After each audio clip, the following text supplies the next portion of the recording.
Naging makulay ang karera ni Luis Tito Varela na sa larangan ng basketball mula sa paglalaro sa legendary Crispa Redmanizers hanggang sa pagiging referee sa PBA. Sa isang eksklusibong panayam, ibinahagi ng dating Caloocan Vice Mayor ang mga hirap na pinagdaanan niya. Yan ang ulat ni Isabel Reyes. Isa si Luis Tito Varela sa mga dating PBA player na naging PBA referee noong 1988. Inamin ng dating University of the East Red Warrior na wala ito sa mga plano niya noong una. Ngayon,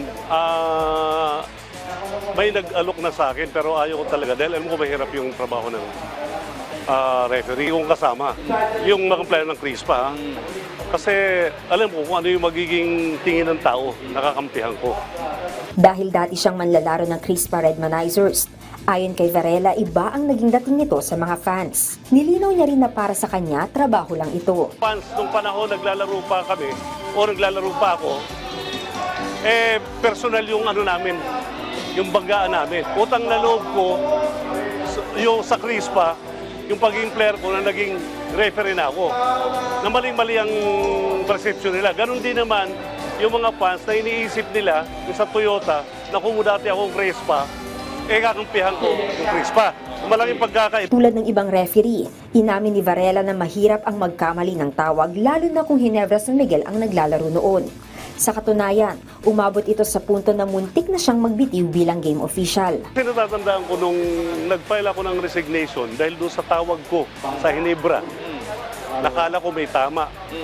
Yung pala wala. So nag-file ako ng resignation noon. Dagdag ni Varela, nalaman noon ni Ginebra coach Sunny Jaworski ang balak niyang pagre-resign. Question naman ito ng living legend ayon kay Varela na patunay na ginagawa lamang niya ang kanyang trabaho. Bosa, yung sabi sa akin, sabi ni Sunny, bakit ka mag-resign sa trabaho mo? Alam niya na hindi ko sinadya yung tawag. Ayun lang ang nakita ko. Natapos niya ang kanyang 13 taong karera bilang referee noong 2001, matapos siyang mahalal bilang vice-alkalde ng Caloocan.